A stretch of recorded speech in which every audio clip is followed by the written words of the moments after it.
सकीब, जिस तरीके से मीनू मैम अभी कह रही थी कि रिंग मास्टर बनने की कोशिश कर रहे थे ट्रम्प साहब, तो रिंग मास्टर बनने के चक्कर में ट्रम्प साहब जोकर बन गए। ईरान ने जो जवाब दिया है बिल्कुल माकूल जवाब दिया। देखिए राम प्रकाश भाई, वो मैंने आपके डिबेट में एक बार कहा था, जब खामनेई साहब का ट्वीट आया था, और जैसा अभी ओम सैनी सर अभी कह रहे हैं कि जब इतिहास को याद किया जाता है और इतिहास से वर्तमान को जोड़ करके कुछ चीजें की जाती हैं तो वो बहुत जबरदस्त होती हैं। मैंने आपके चैनल पर कहा था कि खामनेई साहब ने जिस दिन ये ट्वीट किया था कि जंग शुरू होती है हैदर के नाम से और अली लौट रहे हैं खैबर के लिए अपनी जुल्फकार के साथ, वो उनका इतिहास है। वो खैबर का जो इलाका है उसको जीतने का उनका इतिहास है, अली के ताकत पर, अली की जुल्फकार के दम पर। उससे उन्होंने जिस दिन कोरिलेट कर दिया था इस पूरे प्रकरण को, उसी दिन मैंने कह दिया था कि अब ये युद्ध इतनी आसानी से रुकेगा नहीं। और आप देखें कि इस 12 दिन में ईरान ने मार के बाजा बजा दिया इसराइल का। ये ट्रम्प साहब चाहे जो भी बोले, और बाद में जो इन्होंने ट्रम्प साहब ने भी जो संडे मॉर्निंग इन्होंने जो एयर स्ट्राइक किया है, और ये पूरी उसी तरह से एकदम मोदी स्टाइल में एयर स्ट्राइक हुआ है कि वो वॉर रूम में बैठे थे और पूरी मॉनिटरिंग कर रहे थे। उसकी फोटो जो है सोशल मीडिया पे वायरल कराई गई है। वो भी पूरी दुनिया की जो ऑथेंटिक रिपोर्ट्स हैं उनके जरिया पूरी दुनिया को ये पता चल गया कि इनके जो B2 कथित बॉम्बर्स हैं वो मुर्गा छाप सुतली बम साबित हुए हैं, जो बच्चे दिवाली पे चलाते हैं या हमारे यहाँ। तो इनको समझ में आ गया कि अब हम ईरान, और उसके बाद ईरान ने उस वक्त भी कह दिया था कि हम रिटेलिएट करेंगे, हम मारेंगे, हम बदला लेंगे। इनको लग रहा था कि ये गजा है, हिजबुल्ला है, यमन के हुतीज हैं, इनको हम मार के 1 हफ्ते में ठीक ठाक कर देंगे, ईरान घुटनों पे आ जाएगा। ईरान के साथ में इन्होंने ये सोचने की गलती कर दी। ईरान ने इनको समझा दिया कि होश ठंडा कर देंगे मार के तुम्हारा हम। और उसके बाद जो ये अमेरिका ने डायरेक्ट इन्वॉल्वमेंट किया संडे मॉर्निंग, उसके बाद से जिस तरह का माहौल अमेरिका के अंदर बना है, उसकी डोमेस्टिक पॉलिटिक्स में जिस तरह की उथल पुथल मची है कि इम्पीचमेंट तक लाने की बात होने लगी ट्रंप के खिलाफ। उसके बाद ट्रंप को समझ में आ गया कि अब बिना सीज फायर के ये जो है हमने और टांग तोड़ा दिया है, अपनी फेस सेविंग के लिए टांग तोड़ा दिया। लेकिन अब मामला बहुत दूसरी तरफ जा रहा है। वहां पूरी कांग्रेस, जो उनके जो सेनेटर्स हैं, वो तमाम लोग, उनके बयान आप देखिए, अमेरिका की सड़कों का हाल देखिए, किस तरह से वो सड़कों पर निकल करके आए हैं और उन्होंने ईरान के साथ सॉलिडारिटी व्यक्त की है। और जो है ट्रंप के खिलाफ इम्पीचमेंट तक का मामला चला गया।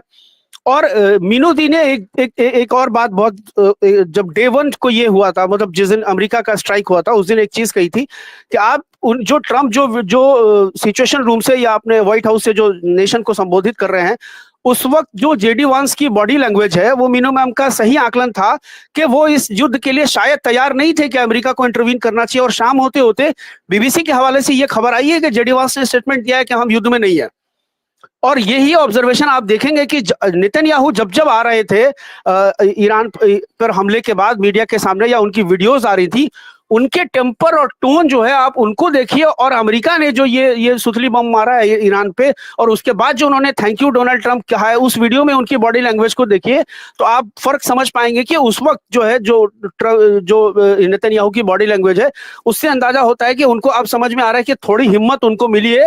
वरना जो पहले की जो तस्वीरें उनकी आई हैं, जो वीडियोज आई हैं, उसमें आप साफ उनकी बॉडी लैंग्वेज को देख के समझ सकते हैं कि ये जो है इनको समझ में आ गया कि हमने जो है गलत जगह हाथ डाल दिया है, ये जो है मार के हमको भुट्टा कर देंगे। अब फेस सेविंग के लिए जो है इन्होंने सीज फायर भी देखिए, ईरान ने जो है एकदम से नहीं तैयार, इन्होंने कल मैसेज किया, इंडियन मीडिया के हवाले से खबर आई कि इजराइल ने संदेश भेजा ईरान को कि हम सीज फायर करते, युद्ध विराम चाहते हैं, और ईरान ने जो है उसको रिजेक्ट कर दिया। और उसके बाद ट्रंप साहब आगे आते हैं, अपने से ही उन्होंने घोषणा कर दिया कि सीज फायर कर लिया। और घोषणा के बाद भी, ट्रंप की घोषणा के बाद भी ईरान ने मारा है, 3 मिसाइलें मारी हैं।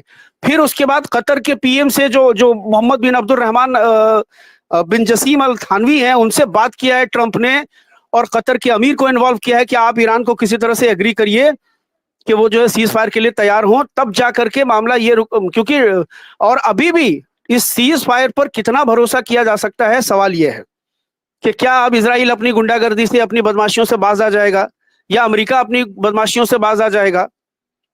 चूंकि अभी देखिए, और उन्होंने एक कूटनीतिक चाल और चल दी थी, स्ट्रेट ऑफ हॉर्मुज को भी उन्होंने अपने पार्लियामेंट में पास कर दिया था कि हम इसको बंद कर सकते हैं। सिर्फ एक सुप्रीम लीडर जो है खामनेई, उनकी स्वीकृति का इंतजार था, जिस वो अगर हस्ताक्षर कर देते, वो हाँ कर देते, वो बंद कर देते रास्ता। और ये जो प्रपोजल पास होने के बाद आप खबरें आई कि कई जो युद्ध मतलब जो ऑयल टैंकर्स थे वो लौट गए, वो वापस लौट गए, रास्ते से वापस लौट गए। कई ऑयल टैंकर्स के बारे में ये भी खबर आई अलग अलग देशों के कि वो वापस लौट गए। तो उनको ये लगा कि अब अगर मान लिया इन्होंने स्ट्रेट ऑफ हॉर्मुज बंद कर दिया तो अब इनसे पंगा लेने कौन जाए, करोड़ों बैरल तेल जो है हम बर्बाद करेंगे समुद्र के पानी में। तो वो तमाम चीजें, लेकिन ये नरेशन के ओर में इस पूरे 12-13 दिन के इस पूरे प्रकरण को आप देखेंगे तो आज दुनिया ने देख लिया है कि इनकी असलियत क्या है, ये किस तरह से खुद को पहले विक्टिमाइज करते हैं, इनकी असल ताकत क्या है, अमेरिका क्या चाहता है, इजराइल की क्या प्लानिंग है ग्रेटर इजराइल के नाम पर। और अगर इनको इनके बराबर का इनका हमपल्ला अगर जवाब देने वाला सामने बैठा है तो फिर ये कितनी जल्दी घुटनों पर आते हैं। और इजराइल की जनता और ईरान की जनता का अगर आप मवाजना करते हैं, उसकी तुलना आप करते हैं, तो जब इजराइल की जनता बंकरों में घुस रही थी, मेट्रो स्टेशंस पर भाग रही थी, उस वक्त ईरान के लोग तेहरान की सड़कों पर जो है खामनेई के साथ सॉलिडारिटी के लिए निकल रहे थे, वो नारे लगा रहे थे, वो जुलूस निकाल रहे थे। और ये आने वाला, अभी आज 24 तारीख है, 2-3 दिनों में मुहर्रम का महीना शुरू हो जाएगा। ये मुहर्रम का जो 10 दिन का जो होता है, एक मुहर्रम से लेकर के 10 मुहर्रम तक, जो यौम आशूरा हम लोग कहते हैं, जो अभी इंडियन कैलेंडर के हिसाब से 6 जुलाई को है संभवतः। तो ये 10 दिन तो सर पे उनके जंगी जुनून सवार रहता है। वो करबला की याद में, वो अली की याद में, वो हैदर की याद में शहादत देने को बहुत ग्लोरीफाई करते हैं। इस दौरान उनको मरना पसंद है, वो मौत को चाहते हैं कि इस दौरान ही उनकी मौत आए, ताकि वो जो है जो एक इस्लामिक मेथोलॉजी है कि हमको जन्नत मिलेगी या जो भी कुछ मिलेगा। तो इन चीजों को जब आप ये करते हैं, और ये दुनिया के फट्टू कौम है, ये जो यहूदी ज़ायोनिस्ट हैं, ये समझ में आ गई पूरी दुनिया को कि इनको ठीक ठाक अगर कोई कूटने वाला मिल जाए तो ये भाग लेंगे। इन्होंने भले ही दुनिया को अपनी मुट्ठी में करके रखा हुआ हो, लेकिन ये हर किसी को, मतलब कहीं भी ये अपनी गुंडागर्दी चला लेंगे, जाकर के गजा के मासूम बच्चों को मार रहे हैं और दुनिया खामोश तमाशाई बनी है। और हमारे वाले जो हैं वो ईरान से, मसूद पजेश्कियान से बात कर रहे हैं कि शांति स्थापना की जा रही है। भाई, जो जिसने ऑफेंस किया है उसको एक बार बोल के दिखाओ ना। इजराइल को, नेतन्याहू को बोलो कि भाई आपने क्यों ऑफेंस किया। ईरान तो बैठा हुआ था चुपचाप। और ईरान के जो प्लांट्स हैं वो बार बार कह रहा है कि देखिए, ये मेरा जो यूरेनियम इनरिचमेंट है, ये एनर्जी मतलब ऊर्जा संयंत्रों के लिए है, हम पावर सप्लाई करेंगे अपने यहाँ। हम, क्योंकि देखिए मैंने आपको पहले भी कहा था कि खामनेई और उनके जो इस्लामिक जो मोरल वैल्यूज हैं, उनके हिसाब से कोई भी मास डिस्ट्रक्टिव वेपन्स का जो है कंसेप्ट है, उसको खामनेई साहब ने या इस्लामिक मेथोलॉजी के हिसाब से वो खारिज करते हैं कि हम कोई भी चीज अपने पास ऐसी नहीं रखेंगे जिससे दुनिया के या इंसानियत को खतरा पैदा होता है। कभी भी मान लीजिए हम दुर्घटना हो जाए तो कितनी बड़ी उसके रेडिएशन के साथ जो है वो, चेरनोबिल में क्या हुआ था, चेरनोबिल में किसी ने हमला तो किया नहीं था, वो तो एक दुर्घटना थी। और कितनी पीढ़ियां उस दंश को झेल रही हैं। और ये अमेरिका तो वो गुंडा है जिसने न्यूक्लियर हमला किया है हिरोशिमा और नागासाकी पे। वो दूसरों को समझा रहा है कि तुम न्यूक्लियर पावर नहीं बनो। कल को इंडिया को वो नहीं टोकेगा और इंडिया के परमाणु संयंत्रों पर वो हमला नहीं करेगा या इस पर वो पाबंदी नहीं आयद करेगा, इसकी गारंटी कौन ले रहा है पूरी दुनिया में? हमारे वाले तो जो है ये भक्त लोग, इनको क्या समझ में आता है? ये तो छर्रे उछलते रहते हैं।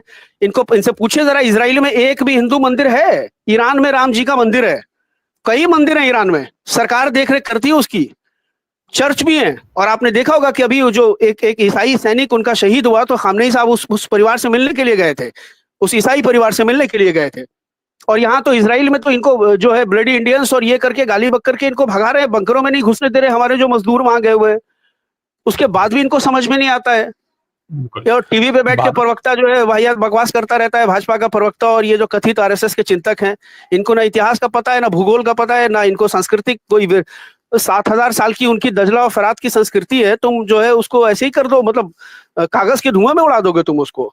बिल्कुल। और कल एक लाइन राम, कल मैं देख रहा था, एक एंकर है, 3 नाम वाली एंकर है, बीच में किसी दिन आवेग में मोदी भी लगा देती है अपने नाम में।